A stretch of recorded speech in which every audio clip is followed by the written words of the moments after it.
오늘 주신 하나님의 말씀은 디모데전서 1장 12절에서 20절까지 말씀입니다. 말씀의 제목은 복음에 능한 자입니다. 복음에 능한 자. 12절에 그렇게 표현해줘. 나를 능하게 하신 그리스도 예수 우리 주께 내가 감사한다.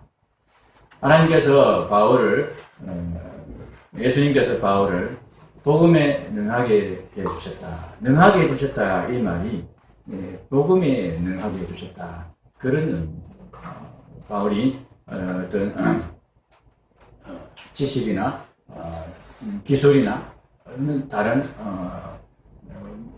세상적인 그런 능력에서 내가 탁월한 것에 대해서 지금 하나님께 감사하는 것이 아니고 복음에 능하게 해주신 것에 대해서 감사를 하고 있습니다. 이제 내용을 살펴보기 전에 질문을 하나 드리겠습니다. 대답은 안 하셔도 됩니다. 한번 스스로에게 한번 이렇게 대답을 한번 해보십시오. 여러분 스스로가 자신에 대해서 어떻게 생각하는지 대답을 해보시면 됩니다. 우리가 성도입니다. 구원받은 성도입니다. 구원받은 성도는 의인입니까? 죄인입니까? 스스로 잠깐 한번 생각해 보시기 바랍니다. 나는 죄인이다. 아니, 나는 구원받았으니 의인이다. 죄인입니까? 죄인이면 그럼 지옥에 떨어지겠네요. 아닙니까? 지옥 갈 리는 없으니까. 그럼 의인입니까? 지금도 여전히 죄를 짓고 있는데 의인입니까? 그래도 의인이라고 자신있게 고개를 끄덕거리는 분이 있습니다. 우리가 우리 자신을 이제 이렇게 스스로 판단하기 전에 하나님의 말씀이 구원받은 성도를 어떻게 묘사하고 있고 어떻게 우리에게 보여주고 있는지를 한번 살펴보면 좋겠습니다. 정말 확실하게 구원받은 사람이다. 그렇게 인정할 수 있는 신약 시대의 대표적인 사람을 한번, 예수님 말고 대표적인 사람을 한번 들어보십시오. 네, 오늘 우리가 지금 읽은 본문에 나오는 바울이 되겠죠. 물론 예수님이 12제자도 있겠습니다만은 이 바울을 빼놓고는 우리가 믿음에 관해서 이야기할 수는 없습니다. 자, 바울이 어떻게 자기 자신을 인식했는지 한번 우리가 살펴보면 좋겠습니다. 바울은 자신을 어떻게 생각했는지. 자, 초창기에 AD 48년경입니다. 이 초창기 전도 여행을 이렇게 가서 1차 전도 여행을 마치고 2차 전도 여행 때 갈라디아서를 썼는데 갈라디아서 1장 1절에 사도 바울은 자신을 이렇게 표현하고 있습니다. 사람들에게서 난 것도 아니요 사람으로 말미암은 것도 아니요 오직 예수 그리스도와 그를 죽은 자 가운데서 살리신 하나님 아버지로 말미암아 사도된 바울은 그렇게 표현하고 있습니다. 내가 사도된 것은 내가 잘나서 된 것이 아니고 하나님의 은혜로 된 것이다. 이렇게 자신을 아주 겸손하게 표현하고 있습니다. 나는 하나님의 은혜로 사도가 된 자이다. 이제 한 8년 정도 지났으면 7년 정도 지나네요. 7년 정도 지나서 고린도전서를 쓸 때 사도 바울은 자신의 사도됨에 대해서 어떻게 이야기했는지 한번 또 보겠습니다. 고린도전서 15장 8절 9절입니다. 맨 나중에 만삭되지 못하여 난 자 같은 내게도 보이시느니라. 나는 사도 중에 가장 작은 자라. 나는 하나님의 교회를 박해하였으므로 사도라 칭함받기를 감당하지 못할 자니라. 나는 사도라 칭함을 받을 수 없는 자다. 예전에는 하나님의 은혜로 그래도 내가 사도가 되었다. 이렇게 표현을 했는데 이제는 한 7년이 지난 다음에는 나는 사도라 칭함받기를 감당하지 못할 자다. 나는 만삭되지 못하여 난 자 같은 사람이다. 이렇게 자신을 표현하고 있습니다. 그 다음에 이제 63년이면 이제 55년부터 그 다음 또 한 8년 정도가 더 지났습니다. 그때는 또 어떻게 자신을 인식했느냐? 에베소서 3장 8절입니다. 모든 성도 중에 지극히 작은 자보다 더 작은 나에게 이 은혜를 주신 것은 청량할 수 없는 그리스도의 풍성함을 이방인에게 전하게 하시고, 이 은혜는 사도의 직분을 주신 은혜를 말하는 거죠. 이 은혜가 예전에는 보십시오. 예전에는 사도 중에 지극히 작은 자다, 그렇게 자신을 인식했는데, 이제는 어떻게 말합니까? 사도 중에서가 아니고 모든 성도 중에 지극히 작은 자가 아니고 지극히 작은 자보다 더 작은 나다, 이렇게 자신을 표현하고 있습니다. 마지막으로 이제 이 디모데전서를 쓸 때는 사도 바울이 죽기 1년 전입니다. 자신의 마지막 인생을 정리하는 그 시기에 와서는 사도 바울이 자신을 어떻게 인식하고 표현했느냐. 전에는 비방자요, 박해자요, 폭행자였으나 도리어 긍휼을 입은 것은 내가 믿지 아니할 때에 알지 못하고 행하였습니다. 알지 못하고 행했기 때문에 겨우 내가 은혜를 얻고 긍휼을 얻어서 사도가 되었는데, 정말 은혜로 되었다. 우리 주의 은혜가 그리스도 예수 안에 있는 믿음과 사랑과 함께 넘치도록 풍성하였도다. 믿보다 모든 사람이 받을 만한 이 말이여, 그리스도 예수께서 죄인을 구원하시려고 세상에 임하셨다 하였도다. 죄인 중에 내가 괴순이라. 모든 성도 중에 지극히 작은 자보다 더 작은 자 해서 더 떨어졌습니다. 죄인 중에 내가 괴수입니다. 이렇게. 전에는 비방자요, 박해자요, 폭행자였으나, 이게 이전에 대한 자신의 인식입니다. 그런데 죄인 중에 괴수입니다, 이 표현은 지금 현재 내가 그렇습니다, 현재형으로 표현했습니다. 현재형. 지금 현재 내가 죄인 중에 괴수입니다. 지금 죄를 엄청나게 많이 짓고 있다는 그런 뜻은 아닙니다. 그럼에도 불구하고 사도 바울은 이렇게 자신을 점점 더 자신이 하나님 앞에 작은 자요, 더 작은 자요, 죄인이요, 죄인 중에 괴수라고 그렇게 자신을 인식해 가고 있는 것을 우리가 볼 수 있습니다. 그러면 내가 죄인이다, 의인이다 이렇게 인식하는 것보다 더 중요한 것이, 사실 중요한 포인트가 이겁니다. 점점 더 이 방향성을 보셔야 됩니다. 점점 더 가면 갈수록 자신을 더 작은 자, 더 죄인으로 그렇게 인식해 가고 있는 것이 사도 바울에게서 나타난 자기 인식이다 하는 이야기입니다. 구원받은 성도는 죄인입니다. 그러면서 동시에 의인입니다. 그래서 의인으로 인정받은, 의롭다함을 받은 죄인입니다. 그러니까 죄인이어서 지옥에 가는 것이 아니라 의롭다함을 인정받았습니다. 그럼에도 불구하고 아직 이 죄를 완전히 벗어버리지 못한 그런 부족함과 그런 못남과 그런 약함을 여전히 가지고 있는 자신의 모습을 우리는 항상 직시해야 됩니다. 바라볼 수 있어야 합니다. 그것을 자신이 죄인인 것을 잊지 말아야 합니다. 신앙생활을 열심히 하고 오래 하면 좀 이제 나아질까? 그렇지 않다는 거예요. 성숙되면 될수록, 거룩해지면 거룩해질수록 더 자신의 죄인됨이 더 분명하게 드러나고 내가 죄인인 것이 더 분명히 인식되고 확인되는 것이 구원받은 성도의 자기 정체성이라는 여러분이 혹시 이렇게 자신을 인식하시면 조금 위험한 상태에 있다 하는 것을 생각하셔야 됩니다.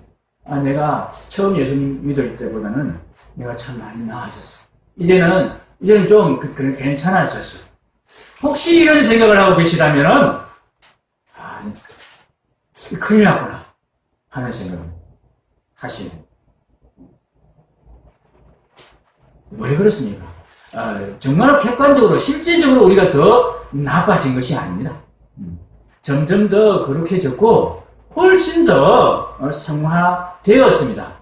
그럼에도 불구하고 이 죄인됨의 인식이 점점 더 분명해지고 뚜렷해지는 것은 우리가 거룩해졌기 때문입니다. 이 새까만 천 위에다가 먹물을 한번 뿌리거나 떨어뜨려 보십시오. 표시가 잘 납니까? 잘 안 나죠. 그냥 마르면 되겠다. 그냥 내비로 둬도 막 표시가 안 나지 않습니까? 근데 새하얀 순백의 천 위에 한 방울 탁 떨어뜨리면 어떻게 됩니까? 대부분 표가 납니다. 지금 저희가 하얀 옷을 입고 있는데 저기다 먹물 한번 탁 튀기면 금방 표시가 나겠죠. 우리 김현정 집사님 옷에는 지금 아마 떨어뜨려도 별 표가 안 날 것 같습니다. 그런 겁니다. 우리가 새까매져 있을 때는 죄를 잘 인식을 못하는 거예요. 우리가 이게 하얘지지 않았을 때는 우리가 죄를 짓고 있는지 우리 죄가 그렇게 검은지 잘 표시가 안 납니다. 그런데 조금씩 거룩해지고 성화되어 가면 갈수록 먹물 한 방울만 탁 떨어져도 그만 그것이 표가 나는 그런 이제 우리 자신의 모습을 우리가 발견하게 되는 거죠. 12절에서 사도 바울이 예수님께서 자신을 능하게 하셨다 이렇게 표현한 것은 바로 하나님께서 바울이 이 복음을 받아서 정말 자기가 죄인임을 인정하고 이렇게 자신을 겸비하게 만드는 겸손하게 하나님 앞에 죄인임을 자백하는 이 일을 참 잘하게 하나님께서 만드셨다 하는 그런 고백입니다.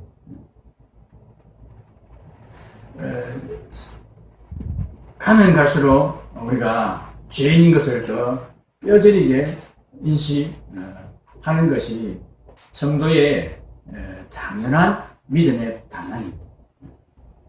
그러면 맨날 그러니까 우리는 나는 죄인입니다 그러면서 불이 죽어가지고 그렇게 고개 푹 숙이고 그렇게 살아란 말이냐? 그렇지 않습니다. 사도 바울이 15절에 이렇게 고백하고 있지 않습니까? 밑보다 모든 사람이 받을 만한 이 말이요. 그리스도 예수께서 죄인을 구원하시려고 세상에 임하셨다 하였도다. 죄인 중에 내가 괴수니라. 사도 바울이 왜 이렇게 자랑스럽게 자기가 죄인 중에 괴수라는 것을 이야기할 수 있느냐? 예수님이 죄인을 기뻐하시기 때문에, 예수님이 죄인을 좋아하시기 때문에, 예수님이 죄인을 찾아서 세상에 오셨다는 것. 이 말씀 때문에. 우리가 의인인 줄 알고 있으면 예수님이 우리를 찾아오셔야 합니다. 아니, 이미 찾아오신 예수님께서, 성령께서 우리와 즐겁게 교제하지 않습니다. 우리를 즐거워하지 않습니다. 조금 떨어져서 근심하면서 우리를 쳐다보고 계시는 그런 상태에 들어갈 수 있습니다. 예수님이 이렇게 말씀하셨죠. 바리새인들에게. 예수께서 이르시되 너희가 맹인이 되었더라면 죄가 없으려니와 본다고 하니 너희 죄가 그대로 있느니라. 예수님은 내가 의인을 구하러 온 것이 아니요 죄인을 구하러 왔노라. 그렇게 말씀하셨습니다. 자기가 죄인인 것을 인정하고 죄인임을 인식하는 자들을 예수님은 찾아오셔서 그 죄를 해결해 주시려고 하신다는 얘기입니다. 그런데 예수님이 죄를 해결해 주시려고 죄를 죄에서 깨끗하게 해주시려고 그렇게 죄인을 찾아오셨는데 예수님 나 죄인은 아닙니다. 나는 많이 거룩해지고 이제는 깨끗해져가지고 하얗게 됐습니다. 더 이상 나는 죄인이 아닙니다. 이렇게 이야기하는 자들에게는 예수님이 필요가 없다는 거예요. 예수님이 그런 사람을 기뻐하지 않으신다. 바울이 미쁘다 하고 외친 것은 자기가 죄인인 이것 때문에 염려가 되는 것이 아니라 내가 죄인인 것을 정말 뼈저리게 인식하고 내가 죄인이기 때문에 예수님을 더 굳게 굳게 붙들게 된 것이 너무나 다행이고 너무나 안심이 된다. 왜냐하면 예수님께서는 죄인을 기뻐하시기 때문에. 죄를 많이 짓는 것을 기뻐한다는 그런 얘기가 아니죠. 자신이 죄인임을 자백하고 인식하는 자를 예수님은 너무너무 기뻐하신다 하는 이야기입니다. 내가 이 정도면 괜찮았지, 많이 나아졌지, 이런 마음을 예수님은 아주 경계하십니다. 걱정하십니다. 이런 마음을 우리가 가지게 됩니다. 우리가 죄인임을 정말 확인하고 인정하고 가슴을 치면서 하나님 앞에, 하나님, 제가 또 이런 짓을 했습니다. 하나님, 제가 정말 가면 갈수록 더 나빠지는 것 같으니까 이거 어떻게 하면 좋습니까? 예수님, 나 좀 살려주십시오. 이렇게 예수님 앞에 나올 때에 예수님이 기뻐하신다. 예수님, 저 잘못했습니다. 저 고치겠습니다. 이 못된 섭성, 이 못된 버릇, 이거 고치겠습니다. 하나님 예수님 고치게 해주십시오. 그렇게 자신의 잘못을 인정하고 죄를 인정하고 예수님께 나아갈 때 하나님이, 예수님이 정말 그것을 기뻐하신다는 겁니다. 제가 그것을 예수님이 내가 잘못했습니다. 하나님 잘못 인정하겠습니다. 정말 고치겠습니다. 이렇게 하나님께 고백하고 자백할 때 하나님이 정말로 기뻐하시는구나 하는 것을 제가 경험한 적이 있습니다. 제가 아직 전도사로 그렇게 교회를 섬기고 있을 때 저희 교회에 이제 전도사 한 명으로 교회를 섬기는 것이 좀 부족하다 해가지고 부목사님 한 분을 처음 청빙을 했어요. 근데 부목사님이 청빙되어 오니까 이제 저는 전도사고 부교육자가 두 분이 됐지 않습니까? 이제 다른 이제 새로 오신 분은 부목사님이지 않습니까? 그러면 이 부목사님의 지휘를 받아서 전도사가 고분고분하게 그렇게 잘 이제 순종하고 그렇게 이제 받들어서 그렇게 교회를 섬겨야 되는데 제가 이게 터세를 한 겁니다. 저도 모르게 그렇게 한 것 같습니다. 제가 이제 그 교회에서 집사로 이렇게 섬기다가 전도사가 되다 보니까 이게 교인들 다 알고 이제 제가 터줏대 가는 거죠. 그리고 새로 오신 부목사님을 제가 인정을 잘 안 한 겁니다.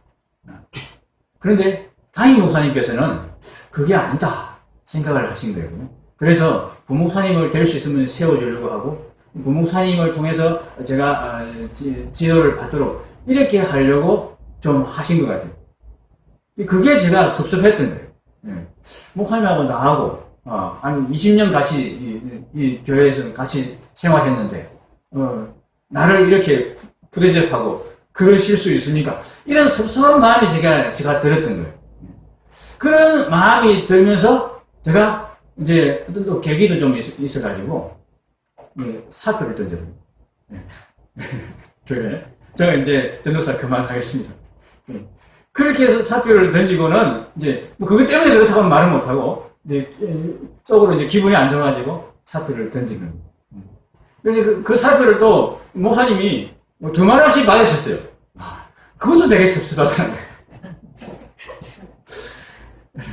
그렇게 이제 던져놓고 교회 앞에 이제 다 이제 그러면 이제 우리 전도사님이 사의를 표명하고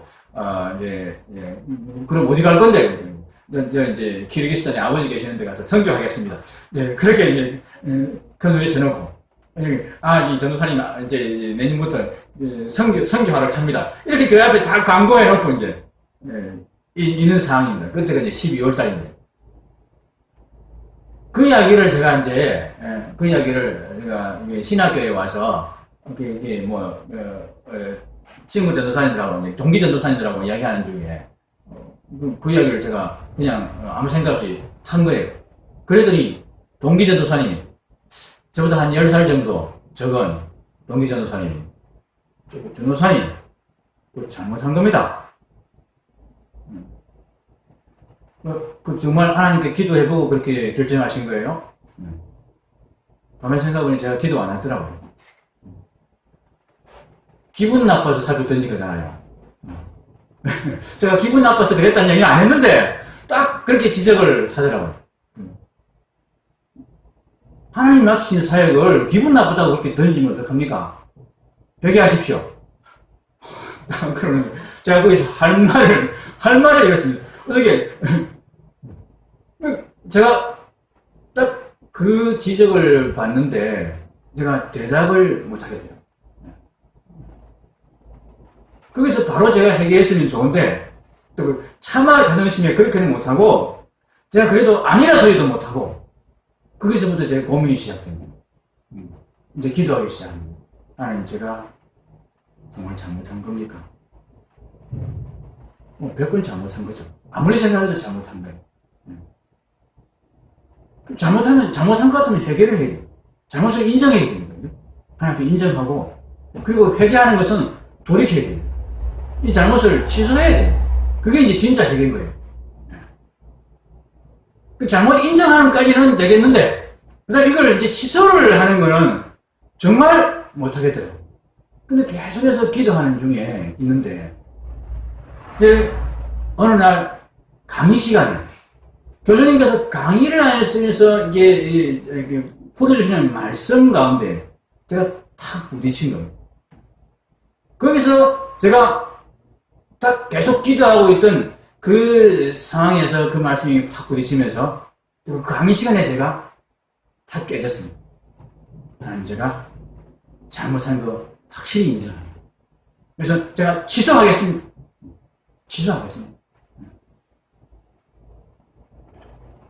그렇게 그 강의 시간에 잠깐 기도를 하고, 이제, 이게 이제 오전 마지막 수업이었는데, 오전 시간 마지막 수업이었는데, 이제 저희는 이제 오전 수업을 끝나면 경건회를 하고, 식사를 합니다.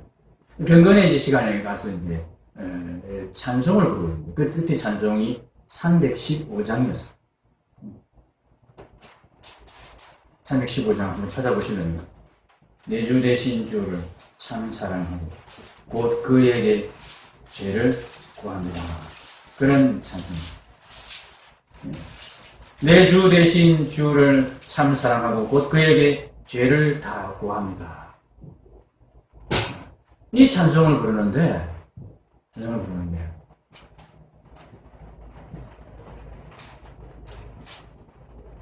하늘에서 뭔가가 쏟아집니다. 이제 지금 돌이키겠습니다. 취소하겠습니다. 확실하게 회개하게 하겠습니다. 이런 마음으로 지금 찬송을 부르고 있는데 하늘에서 뭐가 쏟아지는데요.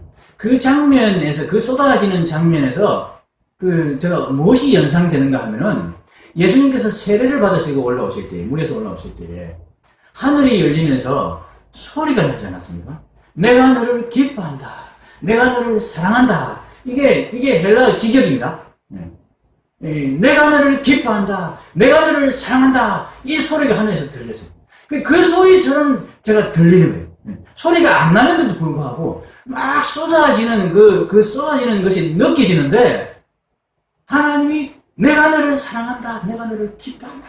그러면서 그 사랑을 쏟아 부어주시는데 그 감동이, 그 사랑의 느낌이 온몸을 이렇게 전율하게 만드는 그런 느낌으로 다가왔어요. 눈물이 쭉 흐르면서 이 찬송을 제가 불렀습니다. 하나님, 제가 그때 하나님이 회개를, 잘못을 인정하는 것을 확실하게 자기 잘못을 끊고 자기 생각을 끊고 하나님 앞에 그렇게 나아가는 것을 하나님이 너무너무 기뻐하시는구나 하는 것을 제가 체험을 했습니다.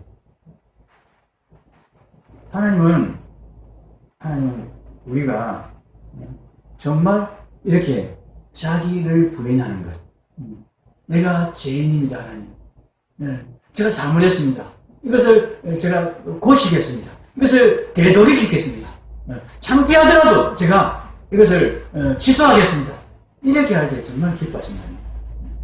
그래서 하나님께서 그렇게 기뻐하시는 것을 제가 믿고는 이런 기도를 드렸습니다. 하나님, 제가 순종의 회개를 확실하게 한 것 하나님이 인정하셨으니까 이제 나머지 일은 하나님께서 좀 해결해 주십시오. 제가 어떻게든 기회를 제가 찾아서 이게 제가 취소하겠습니다 이 이야기를 해야 되는데 하나님께서 기회를 좀 만들어 주시면 좋겠습니다. 그랬거든요. 돌아왔는데 토요일 날, 금요일 날 저녁입니다. 금요일 저녁에 돌아왔는데 금요일 저녁에 담임목사님한테 전화가 왔어. 전화가 와서 전사님, 미안한데 우리가 다른 부교육자를 여러 명을 찾아보고 구해봤는데 안 구해진다. 혹시 좀 생각을 바꿔서 계속해서 우리 교회 섬기 줄 수 없느냐? 제가 얼마나 감사했겠습니까? 일부러 제가 전화를 해서 이렇게 부탁을 드려야 될, 죄송합니다. 목사님 잘못했습니다. 제가 이렇게 해야 되는데, 먼저 그렇게 해주시니까, 아이고, 아닙니다. 목사님, 제가 그러잖아도 지금, 제가 잘못했다고 생각하고 있어서 제가 취소하려고 그랬습니다. 네. 목사님 그렇게 말씀해 주시니 너무 감사합니다. 기꺼이 제가 그렇게 하겠습니다. 이렇게 해서 그 다음날, 이제 부목사님하고 셋이 모여서 식사를 이렇게 하면서 확실하게 결론을 냈습니다. 식사하면서 이야기를 들으니까, 이게 부교육자를 구했는데, 이제 12월 말이 다 됐는데, 두 사람이 찾아와서 이제 보게 됐는데, 한 사람은 목사님이 마음에 안 들어요. 또 한 사람은 이제 장로님들이 마음에 안 든다고 그러고, 또 심지어는 다 마음이 들어서 괜찮다고 하는 사람이 있었다는 거예요.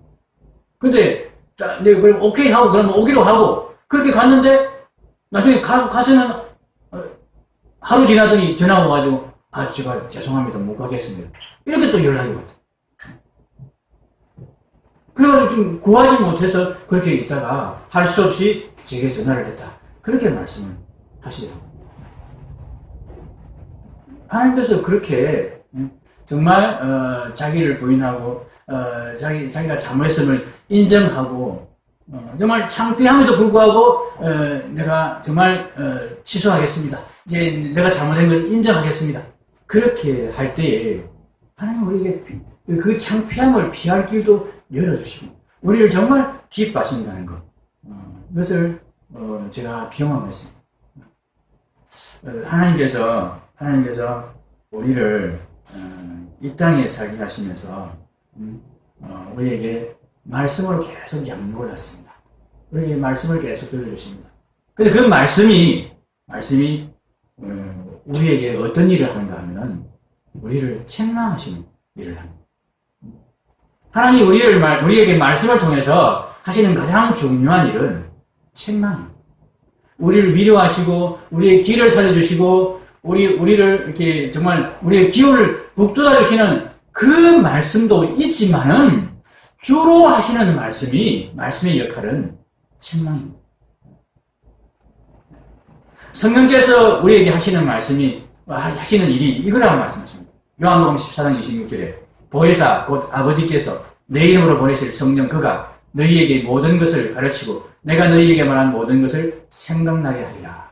하나님 예수님의 말씀을 우리에게 가르치고 생각나게 하시는 일을 보혜사 성령님을 통해서 보내셔서 우리에게 하실 건데 근데 그 보혜사 성령님께서 이 말씀을 가지고 실제로 어떤 일을 하시는가 요한복음 16장 7절 8절에 이렇게 말씀하셨습니다.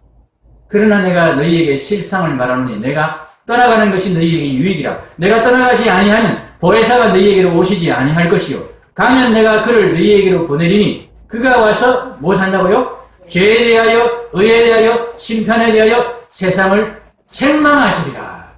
세상에 있는 우리를 책망하시는 일을 하기 위해서 성령님을 보내셨다. 너 그거 죄야 이렇게 책망하시고 그건 의가 아니야 이렇게 책망하시고 그렇게 살면 심판받게 돼 이렇게 책망하시는 일을 성령님께서 하신다. 예수님의 말씀을 통해서 하나님의 말씀을 가지고 성령님이 하시는 주된 일이 우리를 책망하십니다. 우리가 스스로 죄인임을 깨닫게 하시는 것, 이것이 성령께서 하나님의 말씀을 가지고 하시는 일입니다. 성령께서 말씀으로 하시는 일, 말씀이 하시는 일, 살아있는 말씀이 바로 성령님께서 사용하시는 말씀을 우리가 살아있는 말씀이라고 합니다. 그 살아있는 말씀이 무슨 일을 하느냐? 히브리서 4장 12절 13절입니다. 같이 읽겠습니다. 하나님의 말씀은 살아있고 활력이 있어 좌우의 날선 어떤 검보다도 예리하여魂과 영과 및 관절과 골수를 찔러 쪼개기까지 하며 또 마음의 생각과 뜻을 판단하니 지으신 것이 하나도 그 앞에 나타나지 않음이 없고 우리의 결산을 받으실 이의 눈앞에 만물이 벌거벗은 것 같이 드러나느니라. 말씀이 뭘 한다고요? 우리의 혼과 영과 관절과 골수를 찔러 쪼개어서 그 안에 있는 것을 벌거벗은 것 같이 드러나게 합니다.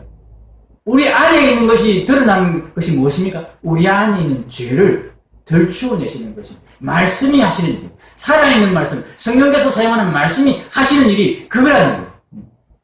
우리가 말씀을 읽으면 읽을수록, 말씀을 들으면 들을수록, 말씀을 더 깊이 깨달으면 깨달을수록 그 말씀이 우리 안에 있는 저 깊이 있는 죄까지 계속 들추어내신다는 거예요. 그래서 우리가 거룩해지면 거룩해질수록, 성화되면 성화될수록, 예수를 믿으면 믿을수록 우리가 스스로를 죄인으로 인식하게 되는 거라는 거예요. 그렇게 되어서 어떤 일이 일어나느냐? 히브리서 4장 14절 이어지는 말씀이 그렇게 될 때에 어떤 일이 일어나는가 하는 것을 가르쳐 줍니다. 다 같이 읽겠습니다. 그러므로 우리에게 큰 대제사장이 계시니 승천하신 이 곧 하나님의 아들 예수시라. 우리가 믿는 도리를 굳게 잡을지어다. 우리에게 있는 대제사장은 우리의 연약함을 동정하지 못하실 이가 아니요 모든 일에 우리와 똑같이 시험을 받으신 이로되 죄는 없으시니라. 그러므로 우리는 긍휼하심을 받고 때를 따라 돕는 은혜를 얻기 위하여 은혜의 보좌 앞에 담대히 나아갈 것이니라. 아멘. 이게 무슨 말이냐 하면요, 그렇게 자기가 죄인임을, 정말 구제불능의 죄인임을 파도 계속해서 나오는 이 죄를 어찌합니까 하면서 하나님 앞에 하소연하는 그 마음으로 나아올 때 어떤 일이 일어나냐 하면은 예수님을 굳게 붙잡는 하나님의 은혜 외에는 내가 살 길이 없습니다. 그렇게 은혜만을 붙잡는 자리로 나아가게 된다. 자기가 뭔가 된 듯하면 이 은혜를 굳게 붙잡지 않아요. 예수님 아니면 난 죽습니다. 이렇게까지 가지 않아요. 그런데 이 자신의 죄를 깨닫고 죄를 인식하게 되면 내가 죽어야 되는구나. 정말 많이 노력하고 많이 애쓰는데도 불구하고 내 안에 이 죄가 아직까지 이렇게 많이 남아있구나. 이렇게 심각하게 남아있구나. 예수님이 나를 붙들어 주지 않고 예수님께 붙들려 있지 않으면 나는 구원받을 수가 없구나. 이 절박한 마음이 일어날 때에 믿음을 갖게 된다. 믿음이 더 굳세어진다. 믿음이 뭡니까? 자기 부인이라고 제가 말씀드렸죠. 자기가 죄인임을 깊이 인식하면 할수록 예수님을 더 굳게 붙잡게 된다. 이것이 믿음입니다. 이 자기 인식, 죄에 대한 인식이 없으면 예수님을 굳게 붙잡지 않아요. 예수님이 그냥 하나의 액세서리가 됩니다. 예수님이 그냥 나를 그냥 꾸며주는 장식물이고 있어도 되고 있으면 좋고 없어도 크게 불편하지 않는 그런 장식물에 불과하게 되는 거예요. 그런데 자신이 죄인임을 이렇게 인식하는, 뼈저리게 인식하는 자들은 예수님이 없으면 나는 죽습니다. 이 죄를 예수님이 나를 붙들고 나를 끌고 가주시지 않고 그 의로우신 예수님이 나를 훈련시켜주지 않고 나와 함께 계시면서 나를 바꿔주시지 않으면 나는 이 죄에서 도저히 벗어날 수가 없는 그런 무지막지한 죄인입니다. 내가 죄인 중에 개수입니다. 이 고백이 예수님을 붙들게 됩니다. 그리고 예수님께서 죄인을 찾아오셨다는 것이 얼마나 감사한 일인지, 얼마나 고마운 일인지, 얼마나 다행한 일인지 모르겠다 하는 그런 고백을 하게 된다는 겁니다. 사랑하는 성도 여러분, 우리는 책망을 잘 받기 위해서 하나님 말씀을 들어야 됩니다.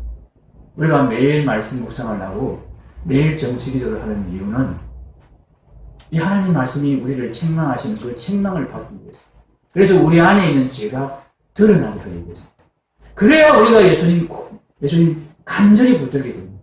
예수님 아니면 나 죽습니다. 그 믿음으로 우리가 나아갈 수 있기 때문에,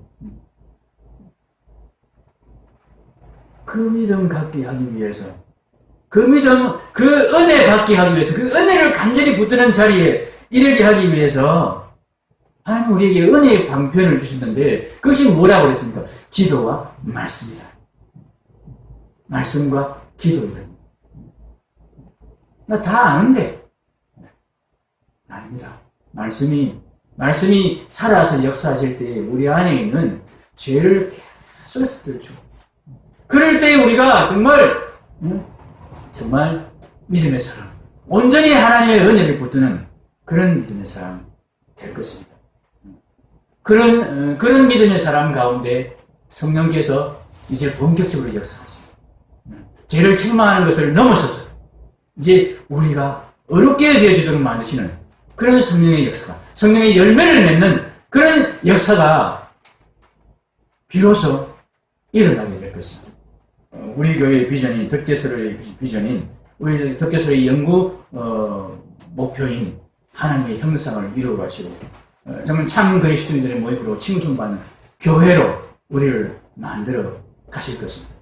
이를 위해서 우리가 계속해서 말씀을 들어야 됩니다. 말씀을 붙들고 깨우쳐 주시기를 기도하는 이 일을 계속해 나가야 됩니다. 이것이 우리의 살 길입니다.